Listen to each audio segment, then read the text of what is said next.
Alhamdulillahirabbil alamin wa bihi nasta'in wa ala umurid dunya waddin wassalatu wassalamu ala asrofil anbiya'i wal mursalin wa ala alihi wassahbihi ajma'in. Rabbi shrah li sadri wa yassir li amri wahlul 'uqdatam min lisani yafqahu qawli. Amma ba'd. Yang saya hormati Ibu Rerin Karina Nuraini MA selaku dosen pengampu mata kuliah Literasi Digital Kitab Kuning. Perkenalkan, nama saya Gernis Pradita dari kelas A22 dengan NIM 22811318081. Program Studi PJJ PAI Universitas Islam Negeri Syekh Nurjati Cirebon. Pada kesempatan kali ini saya akan mencoba untuk memaparkan materi pada kitab Bidayatul Hidayah melalui aplikasi Maktabah Syamilah.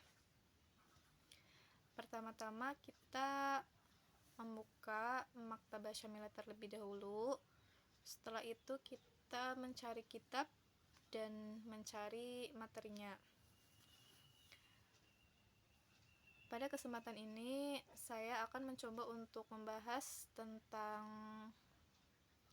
menjauhkan anggota badan dari dosa, yaitu salah satunya adab lisan. Adabul lisani wa amal lisanu fa innama khuliqa lituksira bihi zikrallahi ta'ala wa tilawata kitabihi wa tursyid bihi khalqallahi ta'ala illa tariqihi wa tudhhiru bihi ma fi dhamirika min hajati dinika wa dunyaka.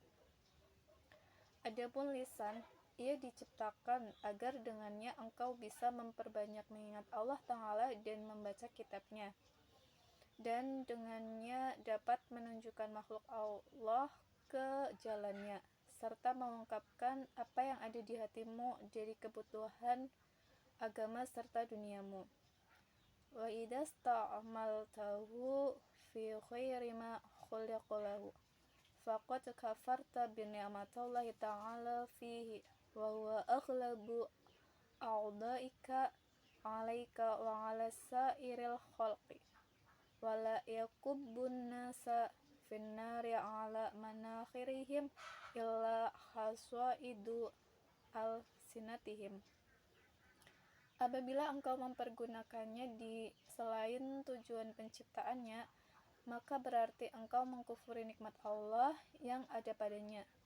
Lisan adalah anggota tubuhmu yang paling berbahaya untukmu dan manusia lain, dan tidaklah membuat manusia terjungkal pada lubang hidung mereka kecuali akibat lisan mereka. Dalam penjelasan ini, Imam Al-Ghazali menerangkan 4 manfaat lisan. Yang pertama, lisan digunakan untuk memperbanyak mengingat Allah Ta'ala seperti berzikir, membaca tasbih, membaca istighfar, maupun dengan sholawat. Yang kedua, memperbanyak membaca kitab Al-Quran. Yang ketiga, menunjukkan makhluk Allah ke jalannya, yaitu kita bisa dengan mengajak teman ke majelis-majelis atau ke pengajian-pengajian. Dan yang keempat adalah mengungkapkan apa yang ada di hatimu dari kebutuhan agama serta duniamu. Fakhfad lisanaka min samaniatin, maka jagalah lisanmu dari 8 hal. Al-awalu al-kidbu, yang pertama adalah menjauhi dusta. Fakhfad minhu lisanaka fil jiddi wal hasli wala tu'awid lisanakal kidba haslan fayatada'a ilal jiddi wal kidbu min ummahatil kabair thumma innaka idha urifta bidzalika saqatat adalatuka wa thiqatu biqaulika wa tasdarikal a'yunu wa taqriruka. Jagalah lisanmu darinya, baik saat mengucapkan hal serius atau bercanda. Jangan biasakan lisanmu berdusta saat bercanda hingga menular saat serius. Dusta adalah induk dosa-dosa besar. Dan saat engkau dikenal sebagai pendusta, maka gugurlah sifat adilmu dan dapat dipercayainya ucapanmu. Mata-mata manusia akan memandangmu rendah serta hina.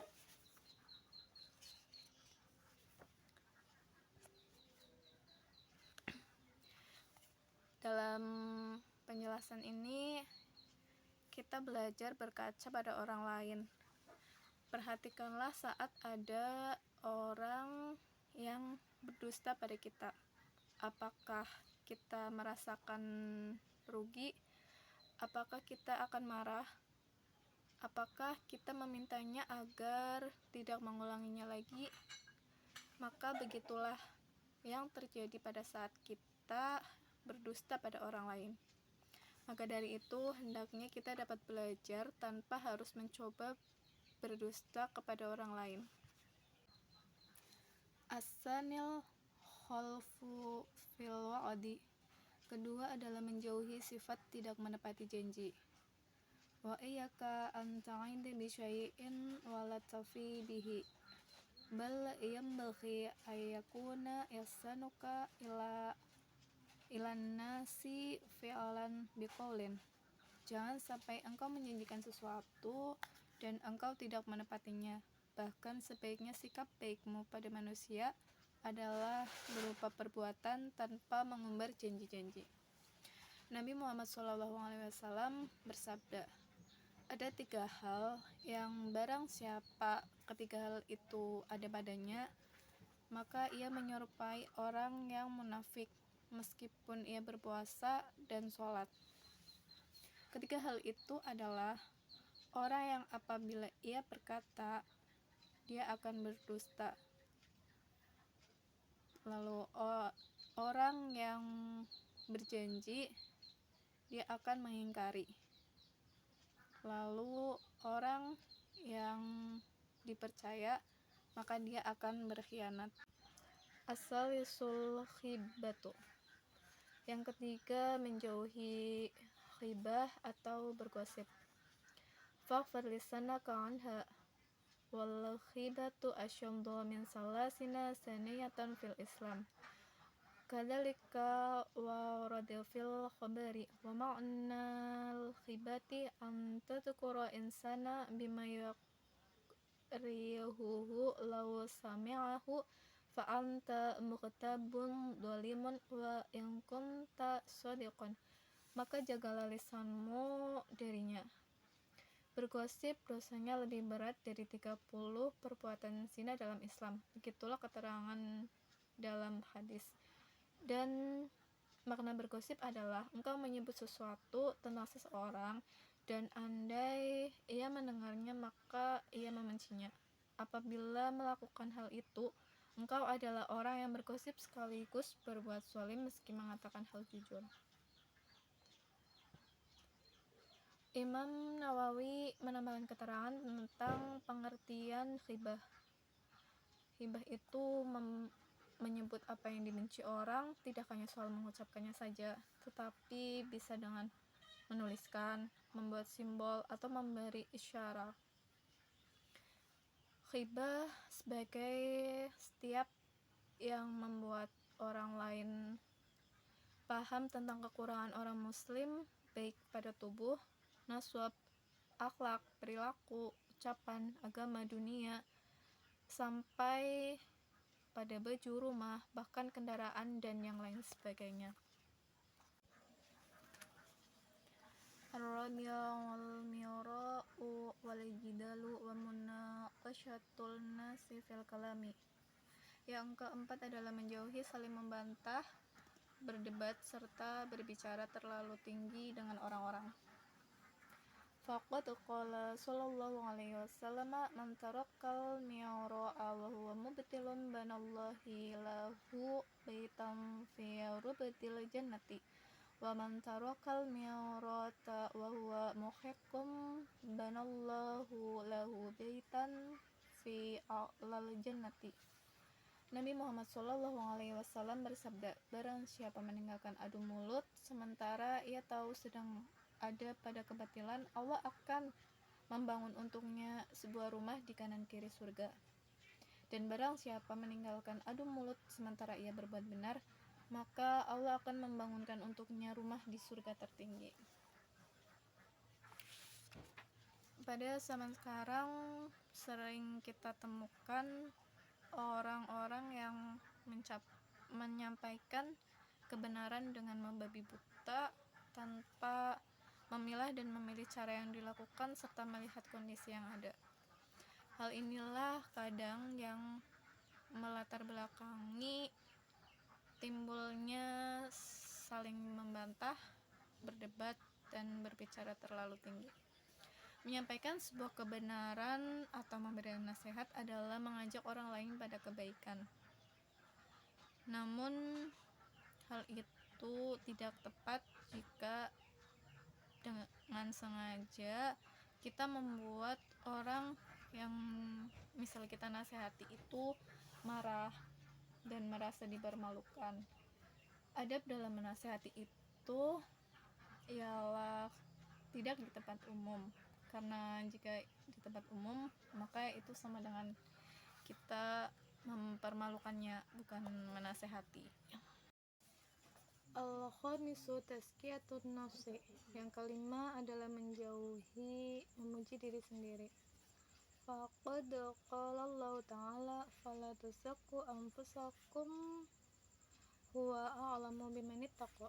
Allah Ta'ala berfirman, jangan kalian merasa diri kalian suci, Allah lebih tahu pada orang yang bertakwa.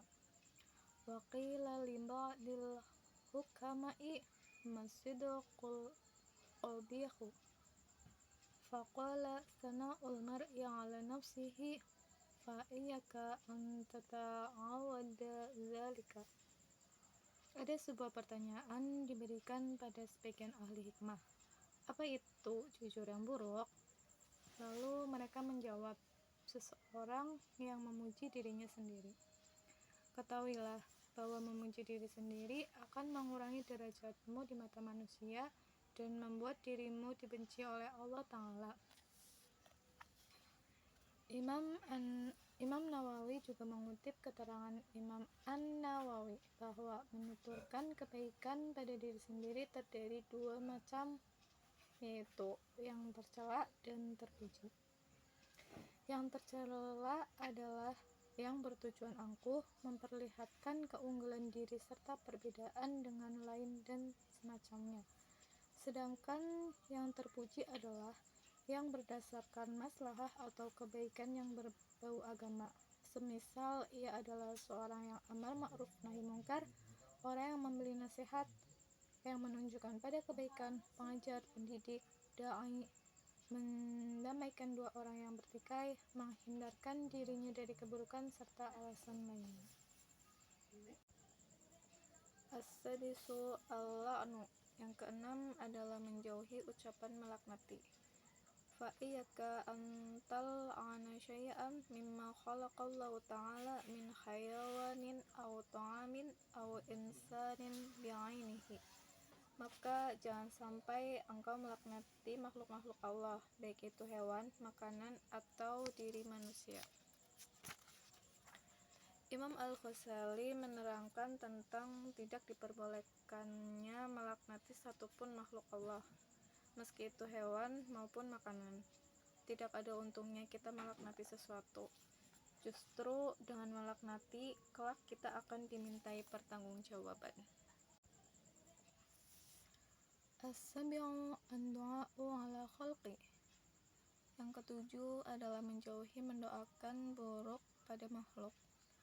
Faqfat lisanaka 'anil du'a'i 'ala ahadin min khalqillahi ta'ala wa in dhalamaka faqil amrahu ilallahi ta'ala fa fil hadisi. Jagalah lisanmu dari mendoakan buruk pada salah satu makhluk Allah Ta'ala. Apabila ada yang menzalimimu, maka pasrahkan permasalahannya pada Allah. Disebutkan dalam hadis, innal madluma la yad'u ala zalimihi hatta yakafi'ahu thumma yabqa lil zalimi fadlun indahu yudhalibuhu bihi yaumal qiyamah. Sesungguhnya orang yang disolimi mendoakan buruk pada orang yang mensoliminya sampai ia menyamainya. Kemudian tersisa kebaikan milik orang yang mensolimi pada diri orang yang disolimi, yang bisa ia tagih di hari kiamat. Salah satu hal yang disampaikan oleh Al-Ghazali secara tidak langsung dalam keterangan di atas adalah doa buruk yang diucapkan oleh orang yang disolimi kepada orang yang mensolimi adalah suatu kezaliman pula, dan itu membuat orang yang disolimi menjadi pelaku zalim sekaligus, bukannya memperoleh pahala sabar, malah mendapat dosa. As-saminu al-musahu was-sukhariyatu wal-istihza'u bin-nasi. Kedelapan adalah menjauhi candaan yang tidak diperbolehkan, hinaan, serta menertawakan orang lain.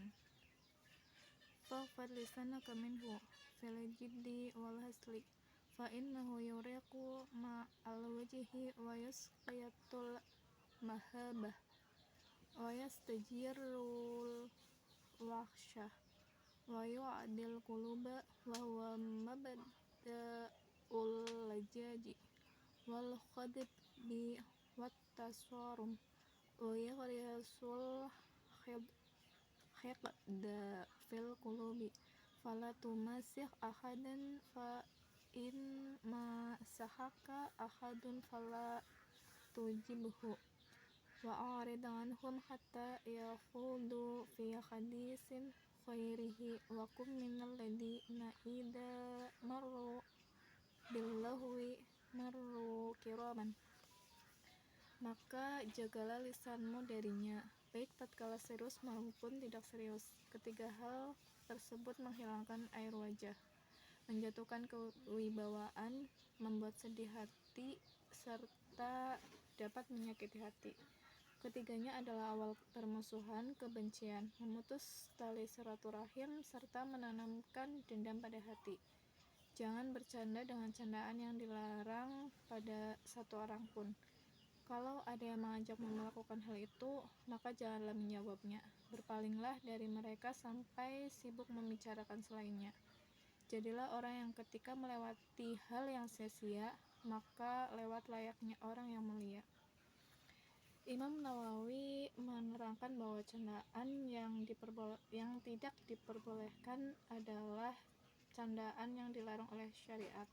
Misalnya candaan yang mengandung hinaan kepada orang lain atau merendahkan serta mengungkit aib dan kekurangan sebagai bahan tertawaan. Adapun kesimpulan dari pembahasan tadi adalah kita harus memahami adab lisan, karena lisan adalah anggota tubuh kita yang paling berbahaya untuk kita dan untuk orang lain.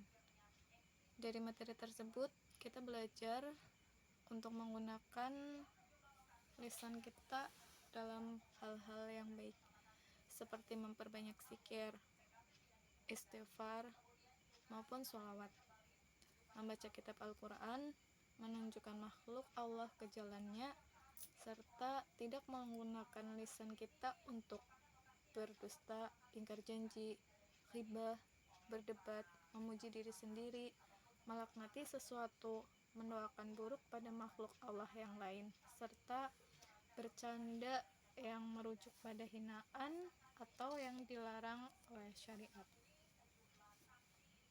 Demikianlah pembahasan kali ini. Atas perhatiannya saya ucapkan terima kasih dan mohon maaf apabila banyak kesalahan.